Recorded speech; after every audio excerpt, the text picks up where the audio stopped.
January 3rd, 1979, Santa Monica, California, St. John's Hospital. In the intensive care unit, there stands an unnatural silence, broken only by the monotonous hum of medical equipment. On the hospital bed lies a man whose name is written in golden letters on the facades of buildings in every major city on the planet. Conrad Nicholson Hilton, founder of one of the most powerful hotel empires in human history, takes his last breath. He is 91 years old.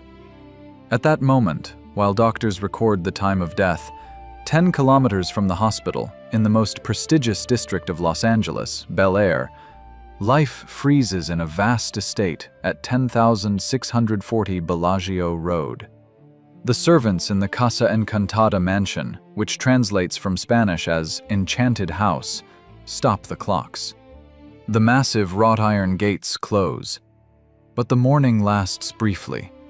Just a few hours after the tycoon's body has cooled, not a process of grief begins, but a process of ruthless corporate takeover. Lawyers, executors, and heirs enter the game.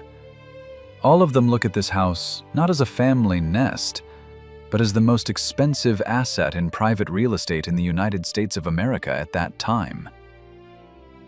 At the moment of Conrad Hilton's death, his personal fortune is estimated at approximately $200 million, which at the current exchange rate amounts to almost $1 billion. In the hospital corridors and lawyers' offices, his children, Baron, Eric, and Francesca, await the reading of their father's last will. They grew up in the shadow of his greatness, in the halls of that very palace which he called his only true home. They were accustomed to a luxury that cannot be bought because it was created over decades. But when the will is finally opened, a heavy, suffocating silence hangs in the room. Conrad Hilton, the man who preached the importance of family and Catholic values throughout his life, makes his last, most ruthless strategic move. 97% of his colossal fortune he bequeaths not to his children. He gives it to the charitable foundation bearing his name and the Catholic Church. To his only daughter, Francesca Hilton, who at that time is 32 years old, he leaves the sum of $100,000. This is less than 1/10 of 1% of his capital. This is not an inheritance. This is a mockery. This is the price of a good dinner for people of their circle. The Casa Encantada Palace, where Francesca spent her childhood, where she played hide-and-seek among 18th century antique furniture, goes to no one in the family. It is sentenced to sale. The Hilton family, whose surname became synonymous with luxurious living, is effectively thrown out of their own home as soon as the patriarch disappears. The world's greatest hotelier left his children without a roof over their heads, which they considered theirs by right of birth. But this cruelty was not the random whim of a senile old man. This was the finale of a long, cold game that Conrad Hilton played not only with business competitors, but also with his own blood.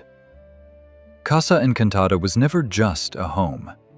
It was a stage, a backdrop for ambitions which demanded sacrifices. The walls of this mansion, paneled with rare walnut wood, have seen more broken destinies than the courtrooms of Los Angeles. It was right here, behind the high walls hidden from prying eyes by dense greenery, that the drama unfolded which destroyed the first owner and now ground down the second. To understand why the father treated his children this way, one must rewind the tape back. One must return to that time when on the hill in Bel Air there was still nothing except dust and the ambitions of one woman who decided to build a monument to her vanity. The story of Casa Encantada began 40 years before Hilton's death, in the era of the Great Depression, when America was on its knees, and one widow decided that the laws of economics and morality did not apply to her. This house was cursed from the moment the first stone touched the ground, And Hilton did not simply buy real estate. He bought someone else's tragedy to make it his own. 1936. The United States of America is going through the darkest period of its economic history. The Great Depression has lasted 7 years already. A quarter of the country's able-bodied population is unemployed. In the black and white photographs of that time, we see endless lines for free soup, faces of people who have lost hope, and farmers whose lands have turned to dust. The average annual income of an American family barely reaches $1,500. At this very moment, when the nation is starving, construction begins in the hills of Los Angeles that challenges not only common sense, but also the instinct for self-preservation. The client is a woman whose name then evoked envy and whispers in the corridors, and today is almost forgotten. Hilda Bolt Weber.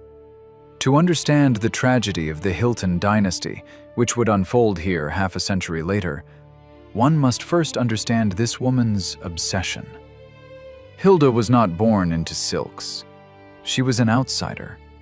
At the beginning of the 20th century, she worked as a nurse, a noble profession, but in the eyes of high society at that time, it was a marker of service staff, the lower caste. Her fate changed overnight when she married Charles Bolt, the glass magnate, the man who made his fortune producing simple glass bottles. When Charles Bolt died in 1929, just a few months before the stock market crash, he left Hilda a colossal fortune. She became one of the richest widows in America. But money did not bring her the main thing she craved most: recognition. The elite of Cincinnati, where she lived with her husband, never accepted her. To them, she forever remained that nurse who had married well. The doors of private clubs were closed to her. Invitations to balls got lost in the mail. It was a quiet, polite, but ruthless social murder. Hilda Weber made a strategic decision. If the old world of the East Coast and conservative Midwest rejected her, she would create her own kingdom where the rules are rewritten. She packed her things and moved to the Wild West, to California, to booming Los Angeles. Here, among palms and movie stars, pedigree mattered less than the size of one's bank account. But Hilda did not just want to buy a house. She wanted to build a fortress that would silence everyone who had ever looked down on her. She chose a plot at the top of a hill in the Bel Air district, 10,640 Bellagio Road. The location was not chosen by chance. It dominated the landscape, rising above the city like a throne. To carry out her plan, she hired architect James Dolina, the man called the Architect of the Stars. But the task Hilda set before him went beyond ordinary architecture. She did not need coziness. She needed grandeur. She needed a scale that overwhelms. Construction began in the year when Franklin Roosevelt was trying to save the country from hunger. Hilda Weber allocated a budget of $2 million for the build, so you understand the scale. Translated into modern money, taking into account inflation and purchasing power in the elite real estate sector, this is equivalent to a sum exceeding $40 million. And this is only for the walls and roof. At that time, for $2,000, one could buy a good house for the whole family. Hilda spent that amount on one chandelier. The workers at the Casa Encantada construction site received a stable salary, which was rare, but the conditions were harsh. Hilda demanded perfection. She wanted the house to look as if it had stood there for centuries. The architectural style was chosen accordingly. Georgian revival with elements of French classicism. No Spanish colonial style, which was popular in California. No, she wanted European austerity, cold imperial aesthetics. For the interiors, she hired British designer Terence Harold Robsjohn Gibbings. This was his first major commission in America, and he approached it with fanaticism. Furniture was not bought in stores. Every chair, every table, every chest of drawers was handmade specifically for a particular room in this house. Wood was ordered from Europe, silk from Asia. Robs-John Gibbings studied Greek and Roman classics to create furniture worthy of an empress. He hated antiques, considering them junk of the dead, and convinced Hilda that everything should be new but look eternal. This was the first bell of the house's curse. It was created as a museum, not as a living space. There was no room in it for children's laughter or a carelessly thrown newspaper. Every centimeter of space was calculated with mathematical precision to make an impression. The shape of the house resembled the letter H, which allowed light to penetrate every one of the 64 rooms, but also created endless long corridors along which one could walk for minutes without meeting a soul. While the walls of Casa Encantada were rising, at the other end of the country, in Texas, another person was fighting for survival. Conrad Hilton. Unlike Hilda, who was spending her husband's inheritance, Hilton in those years was losing everything. The Great Depression nearly destroyed his business. In 1931, he was forced to declare default on loans. He lost property rights to his hotels. He had to borrow money from the bellhops of his own hotels to buy food. But it was right here, at this point, that their philosophies diverged radically, only to fatally collide later. Hilda Weber believed that respect could be bought by erecting a monument. She was building walls to isolate herself from the world that rejected her. Conrad Hilton, on the contrary, realized that his strength was not in walls, but in the flow of people. Having lost everything, he started from scratch, working as a manager in hotels that had previously belonged to him. He learned humility and strategy. While Hilda was choosing the type of marble for the ballroom floor, Hilton was studying how to save cents on laundry in the rooms. Hilda was building the house as a static picture, as a frozen triumph. She did not understand that real estate of such scale requires not only money for construction, but also colossal energy to sustain life in it. A house is a living organism. If you create it only to dazzle others, one day that dust will settle, and you will be left alone in a golden cage of 3,700 square meters. By 1938, construction was completed. Casa Encantada towered over Los Angeles, shining with whiteness and luxury. Gardens were laid out around the house, which required an army of gardeners. An Olympic-sized pool was built, tennis courts, separate quarters for the staff, which in size exceeded middle-class homes. Hilda Weber achieved her goal. She built the most expensive, most luxurious, most technologically equipped house in America west of the Mississippi. The city held its breath in anticipation. An invitation to Casa Encantada became the most coveted trophy in Hollywood. Hilda opened the doors, expecting triumph. But she overlooked one thing. When you build a house on a foundation of arrogance and the desire to prove something to others, you embed a crack in its base. This house was too big for one widow. It was too cold for happiness. And as history will show, it had a strange property. It sucked the life forces out of its owners, offering in return only the cold gleam of polished walnut and the chime of crystal chandeliers. The stage was set. Act 1.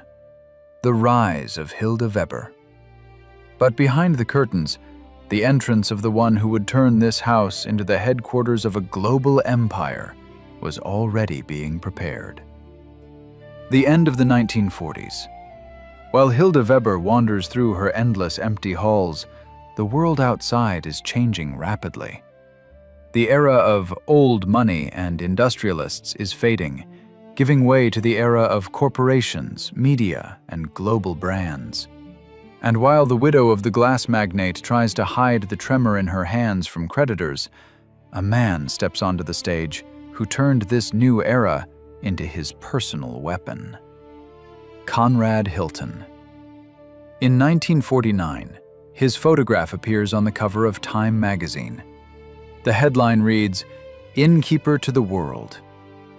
This is no exaggeration. In October 1949, he makes a deal that was called impossible, purchasing the legendary Waldorf Astoria Hotel in New York. He calls it the greatest of them all. Now, with New York at his feet, Hilton turns his gaze to the west. He is 62 years old.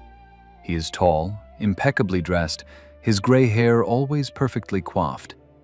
He is the embodiment of the American dream, a man who believes in three things: God, America, and profit. At this time, Hilda Weber's financial situation becomes catastrophic. Her passion for gambling and maintaining the palace, which requires a staff of 30 people, has destroyed her husband's inheritance. In 1948, she puts Casa Encantada up for sale. The price, $1.5 million. This is an astronomical sum. The market is silent. No one wants to buy a monument to someone else's vanity. For 2 years, the house stands empty, like an expensive mausoleum. The price drops. 1 million, 700,000, 500,000. And here occurs the clash of two worlds. The world of the departing, emotional, wasteful, feminine, in the understanding of that time, which Hilda represented, and the world of the arriving, calculating, harsh, corporate, which Hilton embodied. In 1950, Conrad Hilton makes his move. He does not negotiate like a buyer seeking a cozy nest. He negotiates like a shark that has smelled blood. His offer sounds like an insult: $225,000. This is almost 10 times less than the construction cost. This is the price of the land and concrete, without accounting for the art and soul invested in the project. But Hilda has no choice. Creditors are at the door. She signs the papers. The most dramatic detail of this deal is hidden in the fine print of the contract. Hilton demands that the house be sold on the principle of lock, stock, and barrel, all in one piece. This means he buys not only the walls. He takes everything. The handmade furniture from Rob's John Gibbings, paintings, monogrammed silverware, linens, even the contents of the wine cellars. Hilda Weber leaves the house with one suitcase of personal belongings. Everything she created to prove her worth now belongs to the Texan who sees it simply as a good deal. This purchase coincides with another event that finally seals the alliance of Hilton money and Hollywood glamour. On May 6, 1950, just a few months before the house deal closes, the tycoon's eldest son, Conrad Nicky Hilton Jr., gets married. His chosen one is 18-year-old Elizabeth Taylor, Hollywood's brightest rising star. This was the first real marriage of worlds in the history of modern pop culture. The wedding is paid for by MGM Studio. 3,000 guests attend the reception. This event symbolizes exactly what Senior Conrad aspired to. His surname is no longer associated simply with clean sheets in hotels. Now, the Hiltons are American aristocracy. The purchase of Casa Encantada becomes the architectural confirmation of this new status. Hilton needed a residence where it wouldn't be embarrassing to bring a daughter-in-law of Elizabeth Taylor's level. He needed a palace where one could receive kings, presidents, and stars, not bowing to them, but looking down from above. When Conrad Hilton first enters Casa Encantada as owner, he does not feel awe before the art. He assesses the asset. He walks through the hall, his steps echoing loudly on the marble floor. He sees not refined decor, but representative expenses. He keeps all the furniture not out of respect for the design, but because it is economically efficient. No need to spend on furnishings. The social shift was tectonic. If Hilda built the house to enter society, Hilton bought the house because society already belonged to him. He brought the spirit of Texas pragmatism into these refined European interiors. For the first time in the mansion's history, not only social conversations sounded within its walls, but also tough phone calls about mergers and acquisitions. However, behind the shine of the new alliance, Hilton's and Hollywood, Hilton and Casa Encantada, rot was already brewing. Nikki and Elizabeth Taylor's marriage, which was supposed to be a fairy tale, was a disaster from the very beginning. During the honeymoon in Europe, which lasted 3 months, Nikki drank, gambled in casinos, and beat his young wife. Elizabeth Taylor returned to America in a state of nervous breakdown. By the time Conrad Hilton finally settled in Casa Encantada at the end of 1950, his son's marriage was already falling apart. The divorce was finalized in January 1951. This episode became prophetic for the fate of the house in the Hiltons' hands. Casa Encantada was conceived as a stage for triumphs, but from the first days of ownership, it became a backdrop for personal failures. Conrad Hilton, a business genius who could manage 100 hotels on 5 continents, proved completely blind to what was happening in his own family. He bought the perfect house, but forgot that it needs not only furniture, but also warmth brought into it. Strange irony of fate. The house, built by a woman who lost everything due to the desire to appear great, passed to a man who was truly great, but would lose his family because of the inability to be simply human. The walls of Casa Encantada absorbed Hilda Weber's despair, and now they were preparing to absorb Conrad Hilton's coldness. The space began to transform. Hilton converted one of the guest bedrooms into his office. It is right here, behind the massive desk, that he would make decisions that would change the hospitality industry. And it is right here that he would sign checks for the support of his children, replacing fatherly love with money transfers. The house began to live in the rhythm of a corporation. Dinner was served exactly at 6. Lights went out exactly at 10. Any violation of the schedule was perceived as sabotage. Casa Encantada ceased to be the enchanted house. It turned into the headquarters of loneliness. Let us for a moment forget about dates and accounts. To understand the true nature of the Hilton family's tragedy, one must take a mental walk through the corridors of Casa Encantada. Imagine that you are standing before the massive wrought iron gates on Bellagio Road. When they open silently, what appears before you is not just a dwelling, but an architectural declaration of independence from the rest of humanity. The driveway, paved with perfectly fitted bricks, leads to the main entrance. The building's facade, executed in the Georgian Revival style, overwhelms with its symmetry. There is nothing random here. Every column, every window, every cornice is subject to the mathematical logic of order. For Conrad Hilton, the man whose empire was held on strict standards of service and rigid financial discipline, this facade was the perfect mirror of his soul. He loved order, and this house was the embodiment of absolute, almost tyrannical order. You enter inside.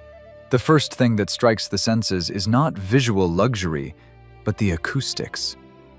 In a house of nearly 4,000 square meters, there stands a deafening silence. Thick walls and heavy draperies absorb any sounds from the outside world. Here, it smells of beeswax, polish for antique wood, and a barely perceptible aroma of expensive cigars. This is the smell of power. The main hall greets you with a floor of black and white marble, laid in a checkerboard pattern. This is the first psychological warning.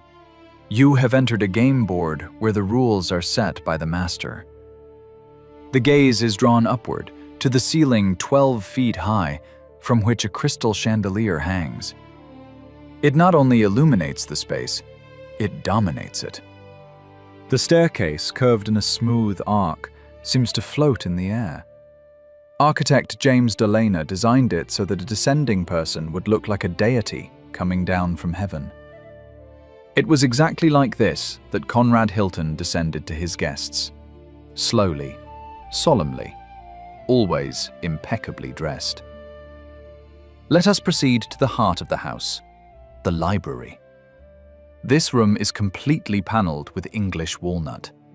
The wood is so dark and saturated that it seems as if it has absorbed the shadows of the past. This was Hilton's favorite room. Children's laughter is not heard here. Only the scratch of a quill pen on paper and the clink of ice in a whiskey glass are heard here.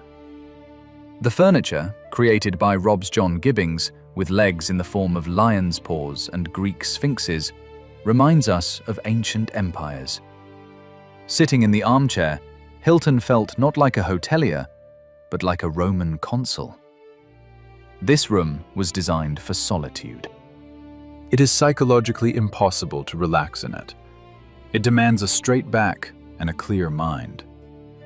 From the library, we enter the dining room. The long mahogany table, capable of seating 24 people, looks like a runway. Dinners here took place not as family meals, but as diplomatic receptions. Servants in livery appeared from invisible doors, served dishes with the synchronicity of clockwork, and disappeared. For Hilton's children, Nicky, Baron, and Eric, and later for little Francesca, this table was a place of trial. Any mistake in etiquette, any extra sound, could provoke the father's cold, piercing gaze. The house taught them not to be themselves. It taught them to conform. But the most remarkable place in Casa Encantada is hidden from view. It is the underground tunnel. Yes, beneath this palace runs a real underground passage that leads directly to the grounds of the elite Bel Air Country Club. This architectural element best describes the psychology of its inhabitants. The tunnel allowed them to move between the house and the club without intersecting with ordinary people, without going out onto the street, without risking being seen by paparazzi or curious neighbors. It was the artery of absolute exclusivity. Life in a capsule. You could be born in this house, live your life in it, and die, never once touching the reality beyond its bounds.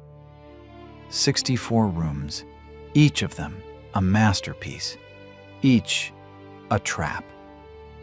Guest bedrooms, where presidents and Hollywood icons stayed, were furnished with such museum precision that guests were afraid to sit on the edge of the bed so as not to disturb the composition of the bedspread. Mirrors in gilded frames were arranged so that light danced in the rooms, creating the illusion of infinite space. But this was a cold illusion. The house had no cozy corners. There were only grand halls. On the backyard was located a pool 60 feet long, 18 meters. The water in it was always perfectly blue, heated to a comfortable temperature. Nearby, a pool house, which in size exceeded the average American cottage. It was right here, at the edge of this artificial lagoon, that parties took place which were described in society columns. Hundreds of people drank champagne, laughed, danced to a live orchestra. But as soon as the music died down and the last guest left, Casa Encantada turned back into a stone sarcophagus. This house demanded complete submission from its inhabitants. It did not tolerate the chaos inherent in normal human life. Scattered toys? Unacceptable. Loud music? Forbidden. A dog running on the parquet? only if it was trained to the state of a robot. Conrad Hilton fit perfectly into this interior. He himself was a man structure. But for his children, living, breathing, seeking love and attention, this house became a golden cage with diamond bars. The scale of ambitions embedded in the foundation of this building was such that any person inside seemed small and insignificant. The architecture of Casa Encantada whispered to its inhabitants every day, "You are nothing. Only greatness matters." And if Conrad Hilton could respond to this whisper with his own greatness, his children proved defenseless against this pressure. They grew up in sets designed for giants being ordinary people. And this dissonance began to break their psyche long before they understood what was happening. When you walk through the long corridors of the second floor, where the bedrooms were located, you physically feel the distance between family members. The rooms are spaced so far apart that a cry for help from one bedroom simply won't be heard in another. This was the architecture of estrangement. Conrad Hilton slept in the master wing, from which there was a view of the city he conquered. His children slept in other wings, looking at gardens that were as impeccable and cold as their father. Casa Encantada was more than just real estate. It was a psychological reactor. It amplified the ambitions of the strong and crushed the weak. By the mid-1950s, when Hilton was at the peak of his power, this house shone like a diamond in the crown of Los Angeles. But inside, behind closed curtains, a tragedy was already beginning to unfold that would prove neither 64 rooms, nor 40,000 square feet of luxury, nor a billion-dollar fortune can replace one simple, free feeling: parental love. February 5th, 1969. This day became a black mark in the history of the dynasty, the moment when the cold marble of Casa Encantada truly shuddered for the first time. On this day, Conrad Nicky Hilton Jr. died. He was only 42 years old. The official cause of death, heart attack.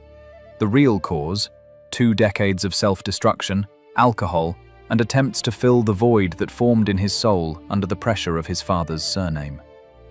The death of the firstborn is always a tragedy, but in the context of the Hilton family, it was something more. It was a verdict on Conrad Hilton's parenting philosophy. Nicky was the golden boy. He grew up in the corridors of the greatest hotels. He was handsome like a movie star, rich and famous. He was what millions of Americans dreamed of becoming. But within the walls of Casa Encantada, he was just a disappointment. Conrad Hilton, the man who built an empire from scratch, despised idleness. He was a devout Catholic, starting every morning with Mass at St. Paul's Church in Westwood. His moral code was carved from granite.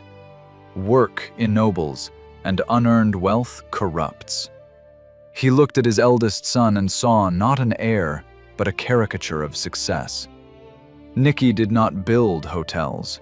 He used them as backdrops for parties.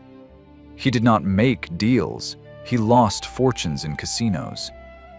His short, catastrophic marriage to Elizabeth Taylor became a public humiliation for the father, who valued reputation above all.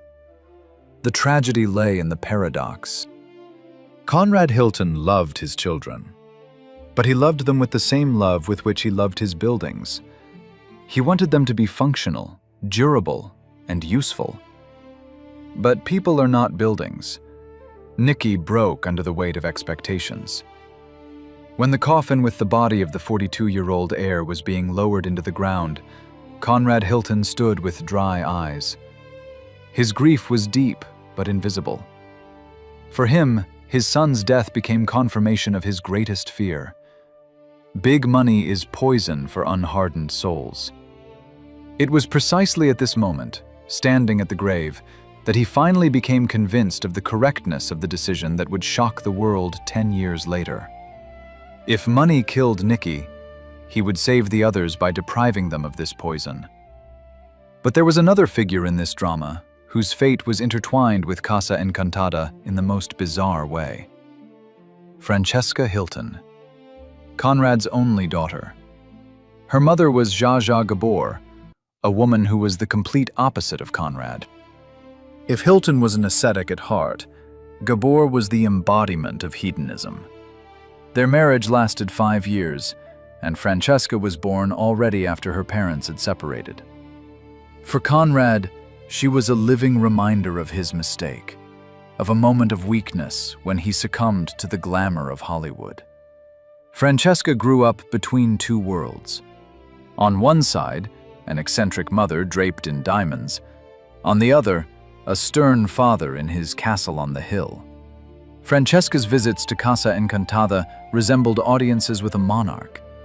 She recalled how her father sat in the library, at that very English walnut table, and spoke to her not as a daughter, but as a junior partner who had failed to meet expectations. The most telling moment illustrating this emotional chasm occurred every Christmas. In the vast hall of Casa Encantada, they set up a tree reaching to the ceiling. It shone with thousands of lights. Beneath it lay gifts in perfect wrapping. But for Francesca, the gift was always the same. Conrad Hilton handed her an envelope. Inside was a check. The amount varied, but often it was $100, sometimes $500. For a man whose fortune was measured in hundreds of millions, this was not even pocket money. It was a lesson, a cruel, cold lesson. You get nothing for free. Francesca later recounted that in these moments she felt not like a daughter, but like an employee who had received a meager year-end bonus. She looked at the majestic walls of the house, at the portraits of ancestors, at the servants in white gloves, and understood. She had no place here. She bore the Hilton name, but she was not part of the Hilton Corporation. And for Conrad, those concepts were inseparable. Conrad's second wife, after the divorce from Zsa Zsa, he remarried only many years later, in 1976, to Mary Frances Kelly, also became part of this cold ecosystem. But it was the children who took the main blow. Baron Hilton, the middle son, chose the path of submission. He began working in the company, accepted his father's rules of the game, became his shadow. He survived because he renounced part of himself to become a functionary. Nikki refused to submit and burned out. Francesca tried to find love, but she ran into a wall. Here we approach the main moral question of this story. Was Conrad Hilton a villain? It is easy to call him a heartless tyrant, but if you look deeper, we will see a man squeezed in the vice of his own ethics. He saw how inheritances destroyed great families. He saw the rich kids syndrome, Vanderbilts, Astors, Guggenheims, whose descendants turned into useless wastrels. Hilton sincerely believed that by depriving his children of money, he was giving them incentive for development. He wanted them to make themselves, as he had done. But his mistake was fatal. He confused financial discipline with emotional deprivation. He thought he was tempering steel, but in reality, he was freezing living flesh. Casa Encantada became the physical embodiment of this mistake. The house was perfect, but it was impossible to live in it. Hilton's philosophy was impeccable in theory, but destructive in practice. By the end of the 1970s, Conrad Hilton was left practically alone in the huge house. Nikki was dead. Baron was busy managing the empire. Francesca was trying to build a career as an actress and comedian, struggling with the label of millionaire's daughter who actually had no money.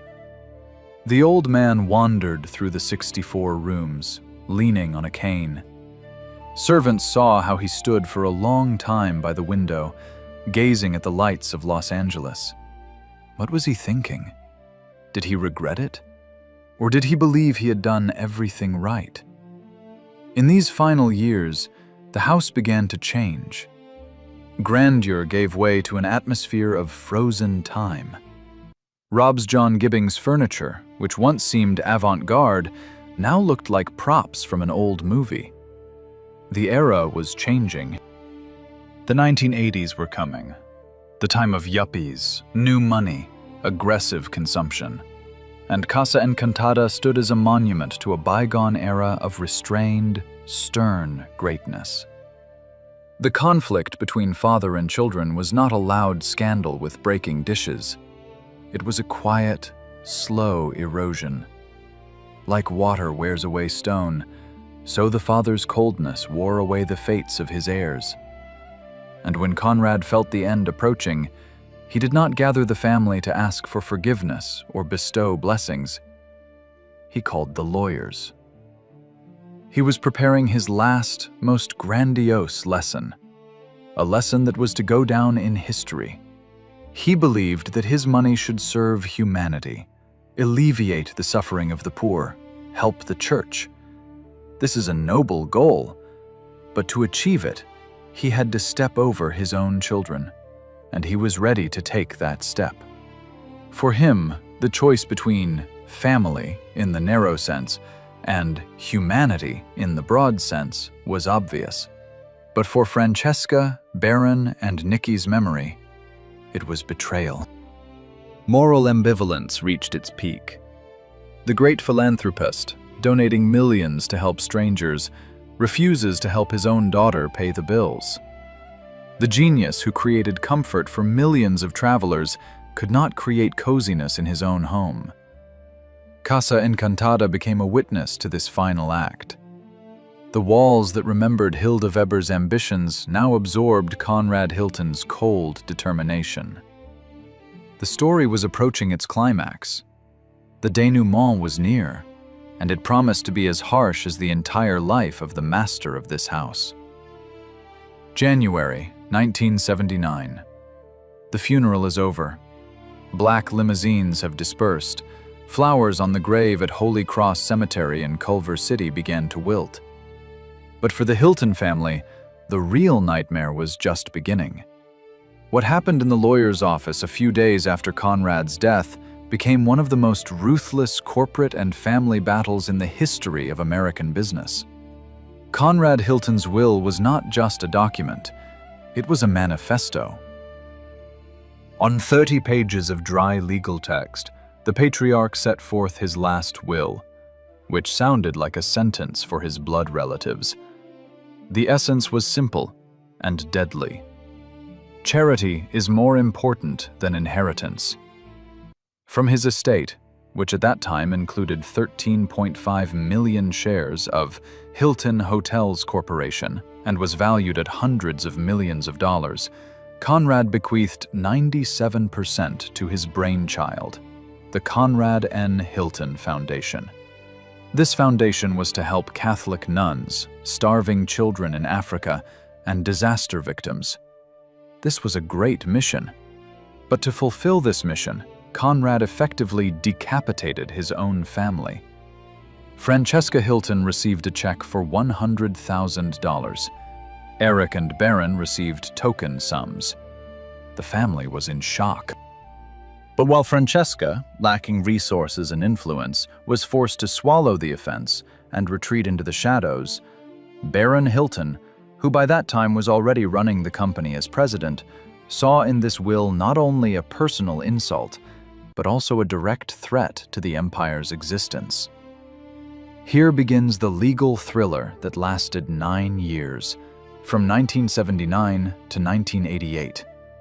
The conflict was as follows. If the foundation receives the shares, it becomes the main owner of the company.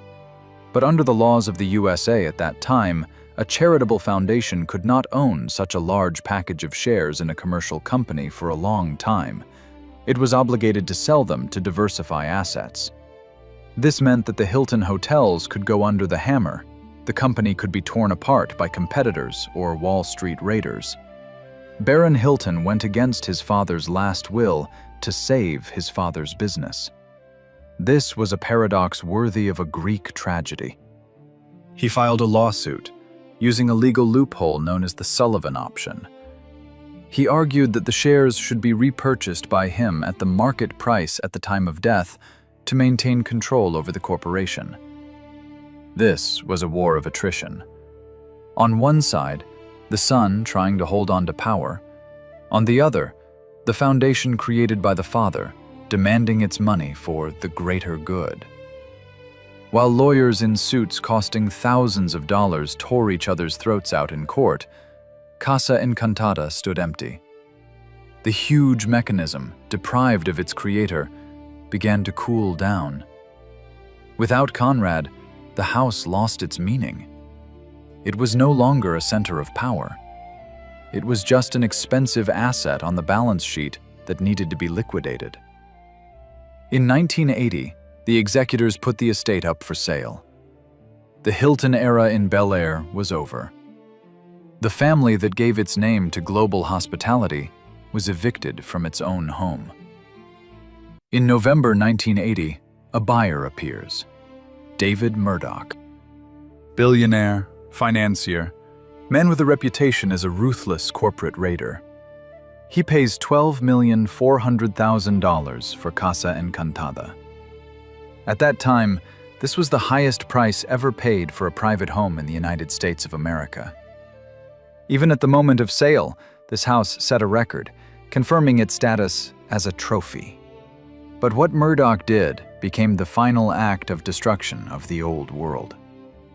Conrad Hilton, buying the house from Hilda Weber, preserved everything. Every fork, every chair, every painting. He respected the integrity of the concept. Murdoch felt no reverence. For him, the interiors of the 1930s were junk. He hated the dark wood, heavy draperies, and the mausoleum atmosphere. The new owner began a total purge. The legendary furniture created by Rob's John Gibbings specifically for these walls, those very chairs with lion's paws, tables from rare woods, unique lamps, all of it was deemed unnecessary. Murdoch did not just move the furniture to storage, he held an auction. Items that were part of the history of American design were scattered into the hands of collectors. The unified organism of Casa Encantada was dismembered. The walls of English walnut, which remembered Conrad Hilton's secrets, were either painted over or dismantled. Murdoch wanted light, air, and modernity. He invested millions in reconstruction, erasing the spirit of Hilda Weber and the shadow of Conrad Hilton. The house survived, but its soul was transformed. It ceased to be the enchanted house of the past and became simply the most expensive real estate in Los Angeles.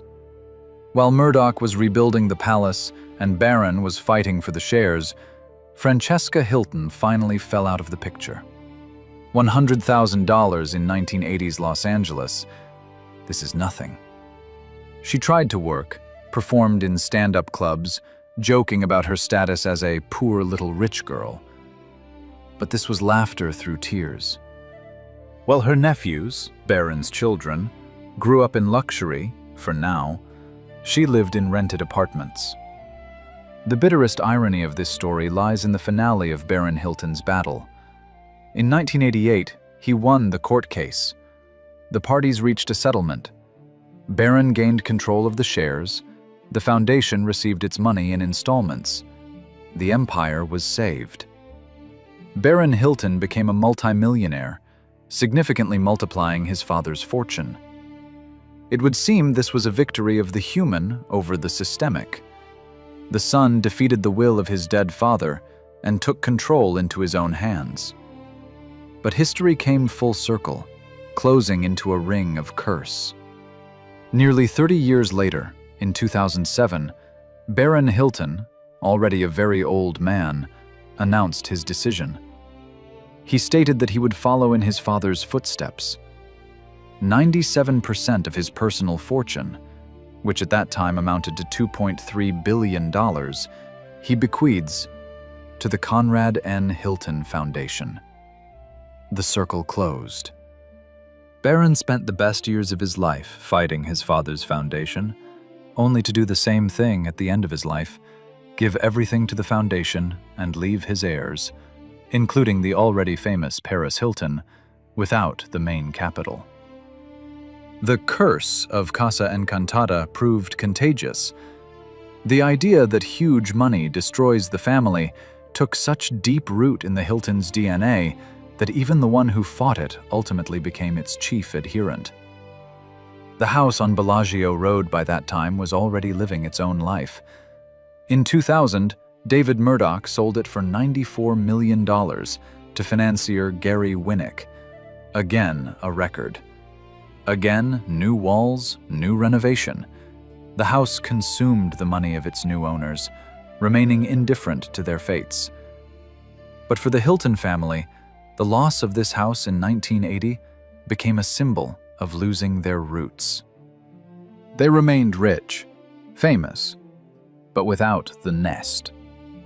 They turned into nomads of the world of luxury, living in hotels and temporary residences, while their ancestral castle, built on the ambitions of a nurse and bought with the hotelier's money, stood on the hill, cold and inaccessible, belonging to strangers.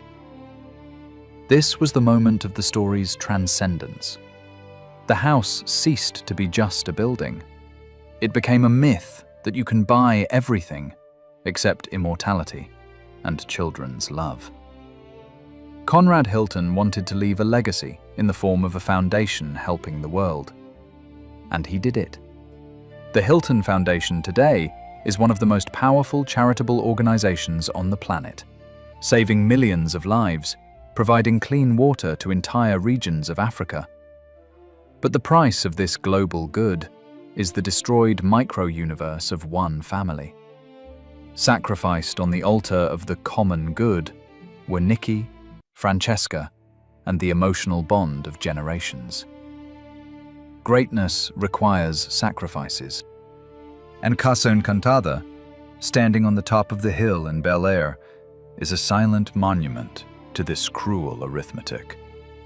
January 2015, West Hollywood. In a cramped economy-class apartment, they find the body of a 67-year-old woman. This is Francesca Hilton. The daughter of the man who owned half the world died in absolute poverty, while tabloids discussed parties of her grandniece Paris. Francesca's body remained unclaimed in the morgue for several days. The heiress of the empire had no money for her own funeral. This is the final, cruel lesson of Casa Encantada. Conrad Hilton dreamed of eternity, and he got it. His foundation today is a global force for good, saving millions of lives. But the price of this abstract humanism is the destruction of specific people who bore his surname. The mansion on Bellagio Road still stands. In 2019, it came back on the market with a price of $225 million, remaining the most expensive listing in history. New billionaires walk the same corridors, admiring the views, not understanding the main thing. These walls do not protect their owners. They consume them. The story of this house proved a frightening truth. An empire can be built from concrete, marble, and stock exchange shares. But true immortality cannot be bought or bequeathed to a foundation. Because in the 64 rooms of the enchanted house, among antiques and gold, there was no place for the only resource that matters at the end of the journey: simple human love.